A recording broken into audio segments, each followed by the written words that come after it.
यहाँ की रफ्तार में लाखों उम्मीदें दौड़ती हैं, लेकिन हर चमक के पीछे एक स्याह परछाई भी है। दिन में ये शहर लोकल ट्रेनों, स्ट्रीट फूड और कामयाबी की दौड़ से गूंजता है, लेकिन रात होते ही एक दूसरी मुंबई जागती है, एक रहस्यमयी, डरावनी दुनिया। इसी शहर के बीचों बीच है एसएनडीटी महिला विश्वविद्यालय, शिक्षा और सशक्तिकरण का प्रतीक।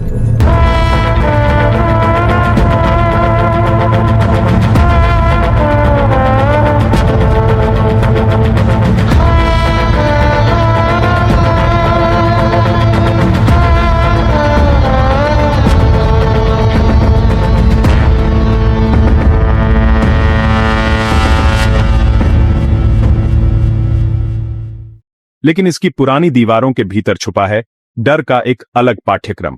छात्राएं दिन में हंसती खेलती हैं, लेकिन रात के सन्नाटे में यहाँ की फुसफुसाहटें और परछाइयां डर का सबब बन जाती हैं। ये कहानियां सिर्फ कैंटीन की गप्पे नहीं, बल्कि इस विश्वविद्यालय की विरासत हैं, एक डरावनी परंपरा जो हर बैच के साथ आगे बढ़ती है। लोग खाली क्लासरूम में दिखती परछाइयों, रहस्यमयी आवाजों और अकेले होने पर किसी की नजर महसूस होने की बात करते हैं। एसएनडीटी अपनी शैक्षणिक शोहरत के बावजूद एक ऐसी जगह है जहां पढ़ाई और डर के बीच की रेखा रात के बाद धुंधली हो जाती है। तो सवाल उठता है, क्या यह सब सिर्फ कल्पना है या वाकई कुछ है जो इन दीवारों में छुपा है? सच जानने के लिए हमें इसके इतिहास की परतें खोलनी होंगी। हर डरावनी कहानी की जड़ें कहीं न कहीं छुपी होती हैं। एसएनडीटी की नींव भी एक ऐसे ही रहस्य में दबी है। आधिकारिक इतिहास इसे महिला शिक्षा का गढ़ बताता है, लेकिन दबी जुबान में एक और कहानी चलती है, श्मशान की। कहा जाता है विश्वविद्यालय का कैंपस कभी श्मशान था, जहां सदियों तक अंतिम संस्कार होते रहे।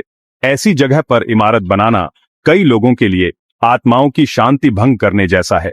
क्या यही वजह है कि यहां अजीब घटनाएं होती हैं, अनजानी आवाजें, भागती परछाइयां और बेचैनी की भावना? कुछ मानते हैं कि यहां की मिट्टी में दुख और विदाई की ऊर्जा अब भी बसी है। संस्थापकों की मंशा नेक थी, मौत की जगह को ज्ञान का केंद्र बनाना, लेकिन कुछ निशान मिटते नहीं। यही है एसएनडीटी की डरावनी कहानी की असली नींव, फुसफुसाहटों और राख की विरासत जो आज भी यहां महसूस होती है।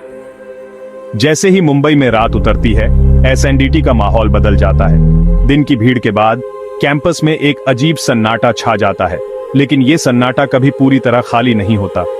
कई लोगों ने रात में एक महिला की आवाज सुनी है, जो खाली क्लासरूम से 13 का पहाड़ा बोलती है। 13 एकम 13, 13 दूनी 26। आप सुनसान गलियारे में चलते हैं और अचानक ये आवाज कानों में पड़ती है।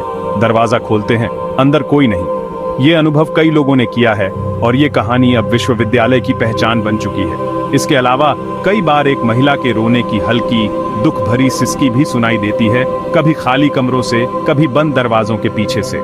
सुरक्षा गार्ड्स बताते हैं कि कुछ जगहों पर गश्त लगाते वक्त उन पर गहरी उदासी छा जाती है और उसी के साथ ये भूतिया सिसकियां सुनाई देती हैं। रात के सन्नाटे में बच्चों के खेलने, दरवाजा बंद होने या ऊपर फर्नीचर घसीटने की आवाजें भी आम हैं, जबकि वहां कोई नहीं होता। ये घटनाएं हर रात कैंपस का हिस्सा बन चुकी हैं और हर किसी को याद दिलाती हैं कि वे यहाँ कभी सच में अकेले नहीं हैं। एसएनडीटी की दीवारों में अतीत की गूंज अब भी जिंदा है। एसएनडीटी के विशाल कैंपस में सबसे डरावनी जगह मानी जाती है पुरानी इमारत की तीसरी मंजिल का गलियारा।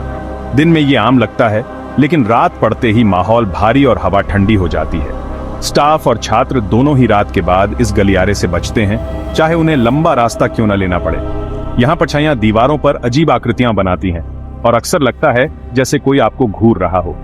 सुरक्षा गार्ड्स ने बताया है कि यहाँ गश्त लगाते वक्त उन्हें बर्फ जैसी ठंडी हवा का झोंका महसूस होता है। टॉर्च बुझने लगती है और कान में डरावनी फुसफुसाहट सुनाई देती है।